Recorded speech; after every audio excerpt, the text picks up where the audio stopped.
Hi everyone, Pranad this side. So this lecture is going to be very special for 21, 22 और 23 aspirants है जिसको भी concepts clear करने हैं अपने विद रिगार्ड टू माइटोसिस। ठीक है, तो यार ये जो टॉपिक है ना, ये फंडामेंटल है। किसी बायोलॉजी में किसी भी टॉपिक की अंडरस्टैंडिंग पे जाना है तो ये चीज़ तुमको आनी ही आनी चाहिए। चाहे तुम रिप्रोडक्शन पे चले जाओ, जेनेटिक्स पे चल जाओ, कोई भी और प्रोसेसेस को समझना हो, ये तो चीज़ आनी ही आनी चाहिए। ठीक है, तो आज हम सिर्फ माइटोसिस पर फोकस करें कि यार ये माइटोसिस क्यों हो रहा है, क्या मैकेनिज्म है इसका और क्या क्या इसमें स्टेप्स होते हैं। शॉर्ट एंड प्रिसाइज लेक्चर होने वाला है। अच्छा, before I proceed with anything, शुरू में कुछ खास जानकारियां तुम्हारे लिए कि इस संडे को यानी जून 6 को सुबह 11 बजे अनअकैडमी कॉम्बैट है, मिस मत कर देना इस चीज़ को। ठीक है, बहुत ही खास कंपटीशन जिसमें तुम बहुत बढ़िया जीत सकते हो। लेकिन बेस्ट पार्ट क्या है ना, जीतने का बात अभी के लिए मैं साइडलाइन करता हूँ। बेस्ट चीज़ ये है ना कि तुम प्रेशर हैंडल करते हुए क्वेश्चन सॉल्व करना सीखोगे, बिकॉज तुम्हारे साथ हज़ारों और बच्चे सॉल्व कर रहे होंगे, इस एग्जाम को लाइव दे रहे होंगे। तो ये फ्री ऑफ कॉस्ट टेस्ट है जो हर संडे को अनअकैडमी ऐप के ऊपर होता है। डिस्क्रिप्शन में इसका लिंक मिल जाएगा। और जो रैंक 1 to 150 होंगे उनको बहुत एक्साइटिंग प्राइजेस, जिसमें अनअकैडमी प्लस का सब्सक्रिप्शन मिल रहा होगा।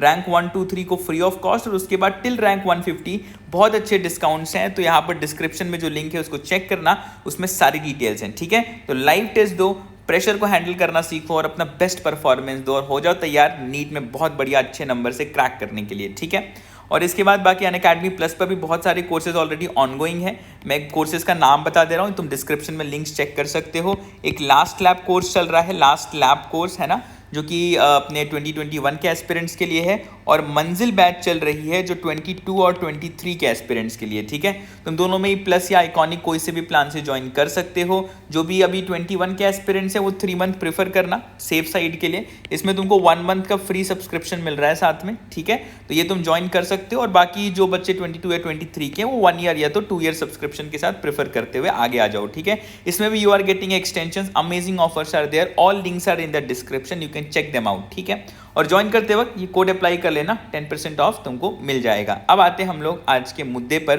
तो बहुत ध्यान से समझना अब आज का मुद्दा क्या है अपना। ठीक है, अब आज समझते हैं हम लोग सेल डिवीजन को। सेल डिवीजन पे जाने से पहले जरा माइटोसिस नाम के इस प्रोसेस को समझते हैं एक बार। कुछ मैं गोले बना लेता हूँ सबसे पहले। एक सेकेंड रुक जाओ, एक ये गोला बनाए, एक जस्ट गिव मी 1 सेकेंड। या कूल, पेंसिल टूल वगैरह ना कभी कभी घूमने लगता है। अब सब बढ़िया है, अब मस्त गोले बनेंगे। देखना, एक गोला ये बनाए, ये दूसरा गोला बनाए, यहाँ पर 2 गोले मैं और बना दे रहा हूँ। ठीक है, अब ध्यान से देखो, मैं यहाँ से कहानी शुरू करता हूँ। मान लेते हैं यहाँ पर यार एक सेल कुछ ऐसा दिखता था। ठीक है, ऐसा दिख रहा है, मस्त है एकदम। इसकी प्लॉइडी 2n है, हमको पता है। अब अगर मैं कहता हूँ कि this cell undergoes mitotic division, तो मैं कह रहा हूँ कि यार ये सेल जो है इसमें और इसमें 2 आइडेंटिकल डॉटर सेल्स बनाएगा। माइटोसिस की डेफिनेशन है। इसका मतलब यहाँ पर मैं ऐसा ऐसा लिख सकता हूँ, और इसमें भी ऐसा और ऐसा कर सकता हूं बिल्कुल से। ठीक है, अब ध्यान देना, ये पेरेंट है और ये डॉटर सेल है, ये भी डॉटर सेल है तुम्हारी। ध्यान देना इस चीज के ऊपर। अब पेरेंट मिल गए तुमको, डॉटर सेल मिल गया। अब क्या देखना है, देखो यहां पर जो पेरेंट सेल है इसका कंटेंट का मास, अगर मैं ईच स्ट्रैंड का मास अगर मैं 20 पिकोग्राम मान रहा हूं या 10 पिकोग्राम मान रहा हूं, तो इस टोटल का मास 40 पिकोग्राम है, क्योंकि 1 2 3 4 डीएनए की मतलब कंडेंस फॉर्मेट लगा हुआ है यहाँ पर। इसकी इस सेल की मैं बात करूंगा तो इसका भी कंटेंट का मास तुम्हारा 40 पिकोग्राम आएगा, क्योंकि यहाँ पर 1 2 3 4 लगा हुआ है। और सिमिलर वे में इसका भी मास 40 पिकोग्राम आएगा। अब इसमें तुमको चीज़ ऑब्जर्व क्या करनी है कि यार पेरेंट का मास यहाँ 40 पिकोग्राम है और जो डॉटर बन रहा है दोनों मिला करके वो तुम्हारा यार 80 पिकोग्राम आ रहा है। तो ये एक्स्ट्रा 40 पिकोग्राम आया कहाँ से, इस चीज पर फोकस करना है सबसे पहले अपने को। ठीक है, मतलब हमको इतना तो पता है कि हाँ भाई माइटोटिक डिवीजन हो रहा है, इसमें एक पेरेंट सेल ऐसा 2 आइडेंटिकल डॉटर सेल बनाएगा। मगर अब इसके पहले सबसे पहले नीड को तुम समझो कि यार इसका जो जेनेटिक कंटेंट है जो 40 पिकोग्राम पड़ा हुआ है, इसको सबसे पहले तुमको डबल करना पड़ेगा इस कंटेंट को, है ना। तो ये कंटेंट को डबल करना एक बहुत इंपॉर्टेंट स्टेप होता है जब भी हम माइटोसिस डिवीजन की बात कर रहे होते हैं। बाजाओ देखते हैं कि इसको डबल कैसे किया जाएगा, आखिरकार ऐसे कौन से जुगाड़ होते हैं जिससे हम इसको डबल कर सकते हैं। ठीक है, सुनना बड़े ध्यान से। तो देखो मेरे पास ये सेल आया, अब इसके अंदर मैं ऐसा जेनेटिक मटेरियल बना दिया। ध्यान से देखना इस चीज़ को, इसका जेनेटिक मटेरियल रुक जाओ, अलग अलग कलर से बनाते हैं, अच्छा समझोगे तुम। ठीक है, अब मैं कह रहा हूँ कि कंटेंट को डबल करना है, मतलब हाँ भाई मेरे पास 2 रास्ते हैं। देखो ध्यान से, दोनों रास्तों को बहुत ध्यान से देखो। एक ये पॉसिबिलिटी है, एक ये पॉसिबिलिटी है। ठीक है, अब पॉसिबिलिटीज़ को ज़रा सा हम लोग समझते हैं।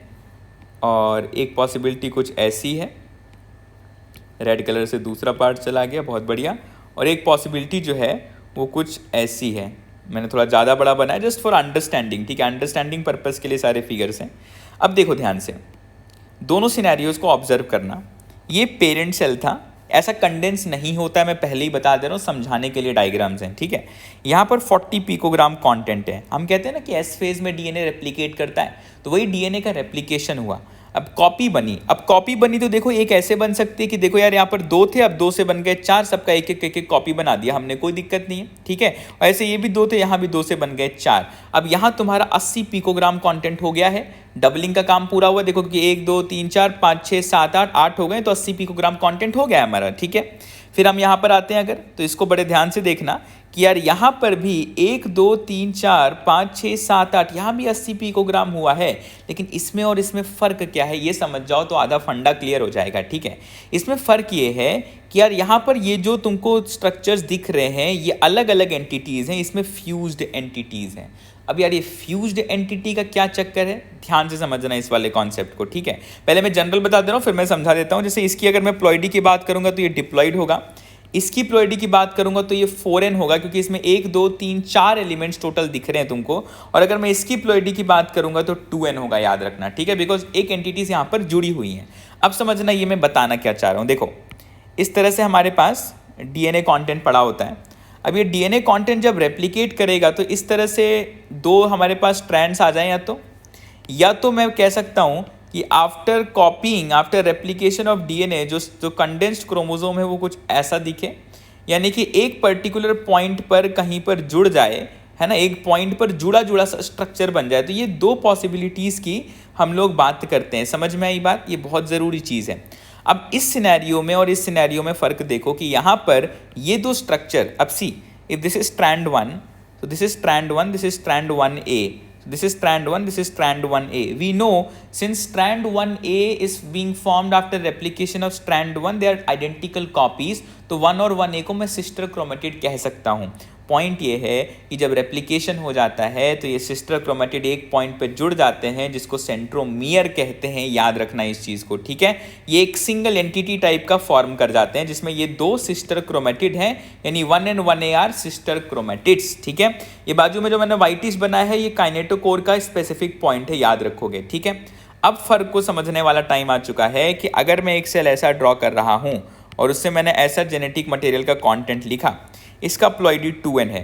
अब अगर मैं इसी में एक सेंट्रोमियर पॉइंट पे जोड़ के इसका कॉपी भी लगा दे रहा हूँ तो याद रखना इसकी प्लॉइडी पर फर्क नहीं पड़ेगा। क्यों नहीं पड़ेगा?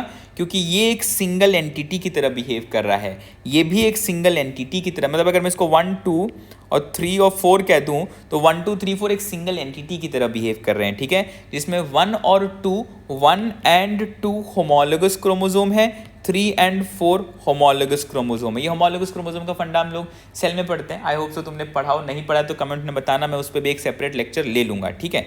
वैसे अभी जनरल बता दे रहा हूँ, होमोलोगस क्रोमोसोम इसलिए कहते हैं बिकॉज बेसिकली ये जो 2 क्रोमोसोम है 1 और 2 तुम देख रहे हो, ये एक ही 2 अलग अलग पेरेंट्स हैं ना, तो मेल पार्टनर से आया। जैसे क्रोमोसोम 1 है तो क्रोमोसोम 1 का एक कॉपी मेल पेरेंट से आता है, एक फीमेल से आता है, तो इन दोनों को आपस में होमोलॉग कहा जाता है, ठीक है। I hope it's absolutely clear.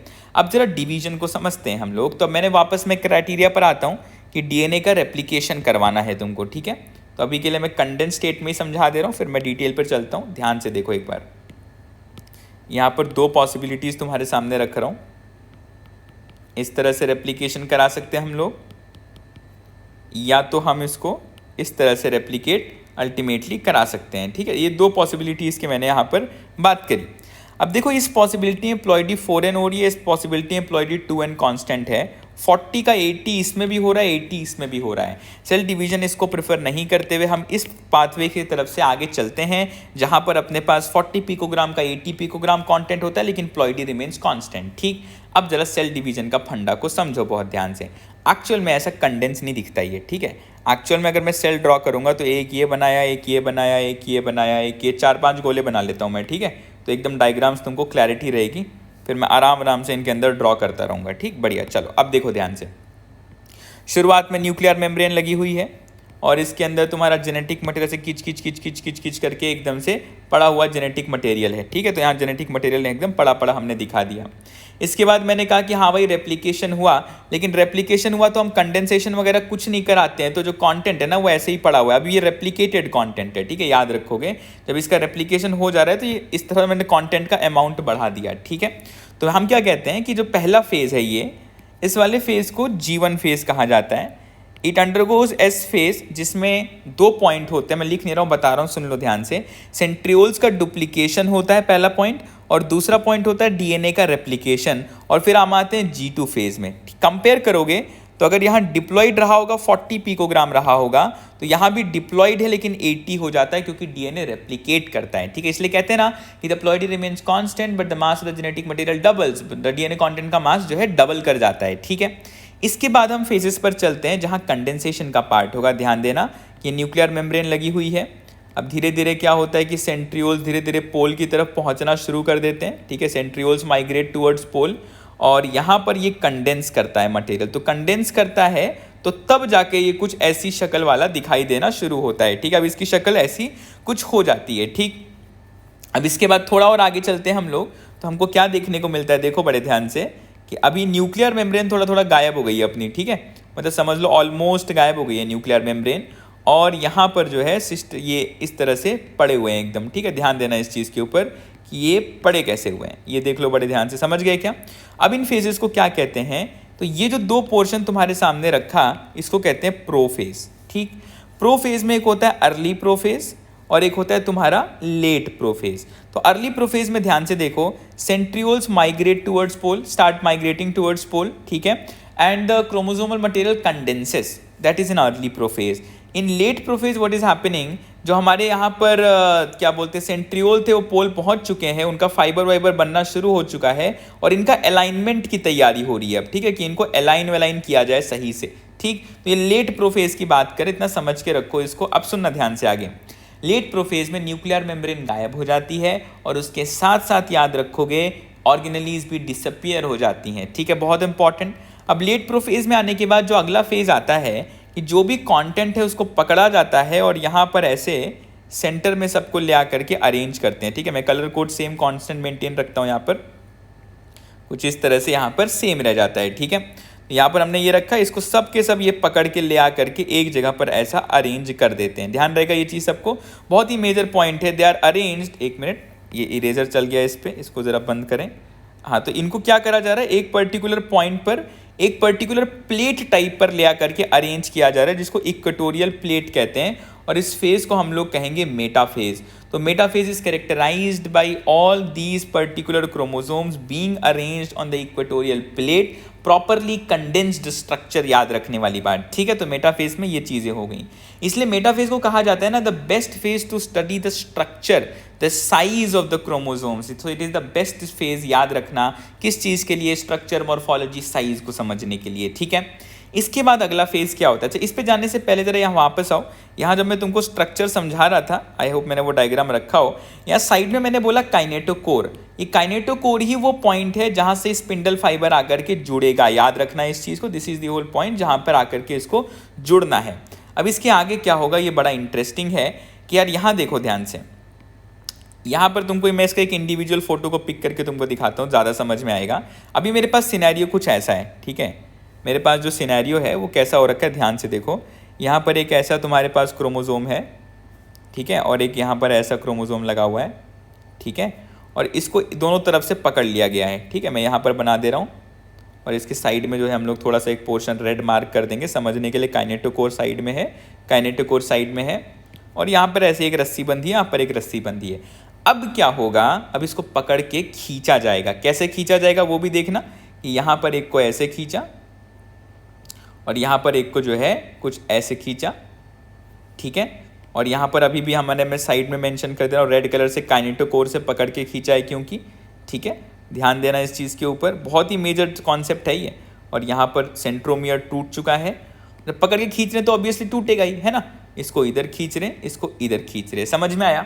अब अगर मैं इस फेज की बात करता हूँ तो तुम ध्यान से देखो, इसमें सेपरेशन ऑफ सिस्टर क्रोमेटिड्स हो रहा है, एंड स्प्लिटिंग ऑफ सेंट्रोमियर हो रहा है। तो बहुत important point, separation of sister chromatids and splitting of centromere is something that happens in this very phase, जिसको हम लोग कहते हैं एनाफेज। ठीक, अब ध्यान देना, बहुत ही इंटरेस्टिंग सा पॉइंट है, ठीक है, कि अगर मैं इन फेजेस की बात कर रहा हूं तो यार क्रोमोसोम ऐसे बीच में इनका सेंट्रोमियर हो सकता है, इनका सेंट्रोमियर ऐसे ऊपर ऊपर हो सकता है, इनका सेंट्रोमियर एकदम ऊपर हो सकता है, अलग अलग पॉसिबिलिटीज है। आप देखो जैसे यहाँ पर काइंड ऑफ बीच में था, तो अगर if you observe this thing critically you will see कि काइंड ऑफ वी शेप यहाँ पर फॉर्म हो रहा है, काइंड ऑफ वी शेप।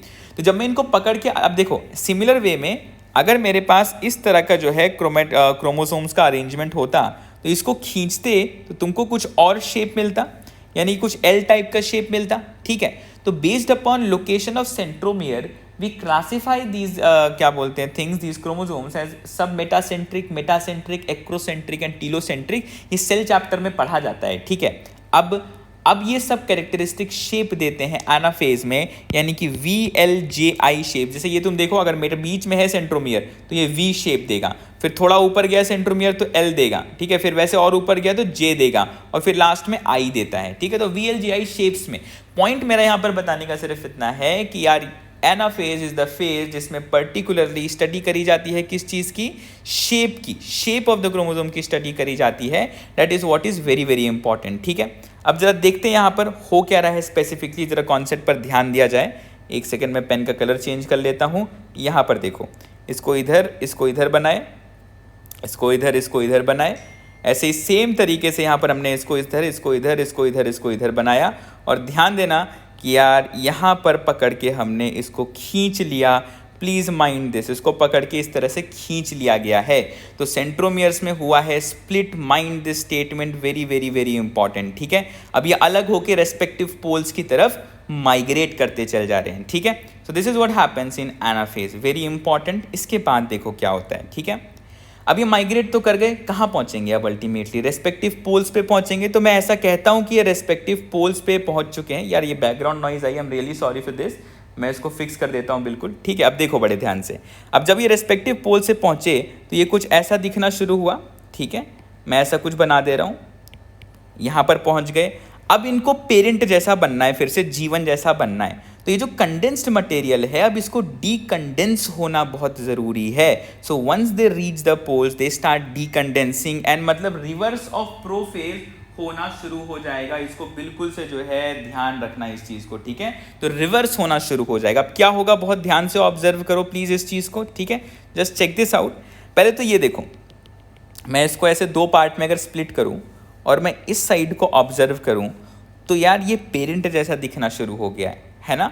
यार यहाँ पर ये कंटेंट ध्यान से देखो, 40 पिकोग्राम कंटेंट यहाँ पर है, इस साइड पे भी 40 पिकोग्राम कंटेंट है। इसका पार्ट देखोगे तो डिप्लॉइड है, इसका पार्ट देखोगे तो डिप्लॉइड है।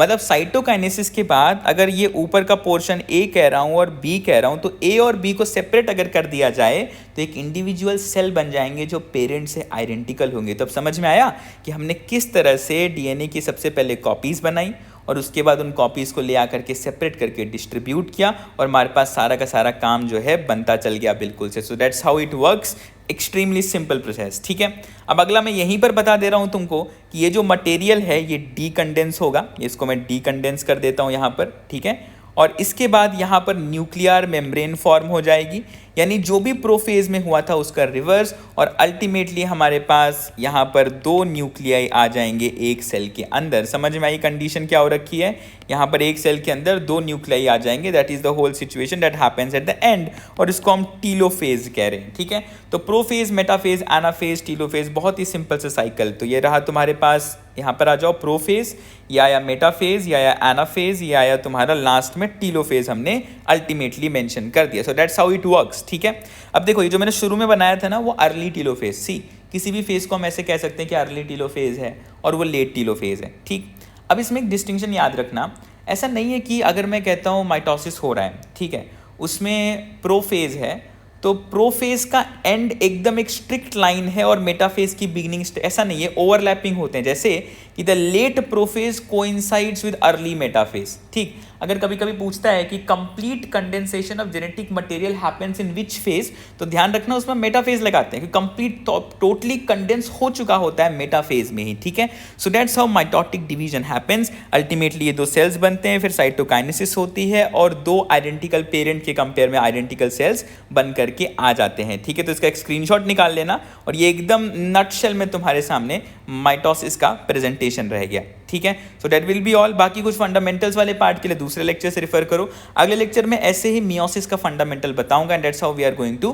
प्रोसीड, ठीक है। So this will be all और मिलते हैं हम लोग बहुत जल्द फिर अगले लेक्चर में। तुम शेड्यूल चेक कर लेना, इस चैनल पर नए हो तो सब्सक्राइब कर लेना, बिना सब्सक्राइब किए मत जाना, मेरी तो रेगुलर अपडेट मिस कर जाओगे, ठीक है। बाकी वीडियो को अपने दोस्तों में भी शेयर करो सब जगह और जरूर बताना कि समझ आया कि नहीं आया, कोई डाउट है तो कमेंट सेक्शन में जरूर डालना, ठीक है। बाकी मैं इसके बारे में बता चुका हूँ, डिस्क्रिप्शन में लिंक सारे अवेलेबल हैं, go enrol and get set to crack it. See you in the next class, tata bye bye, ख्याल रखो, मजे करो।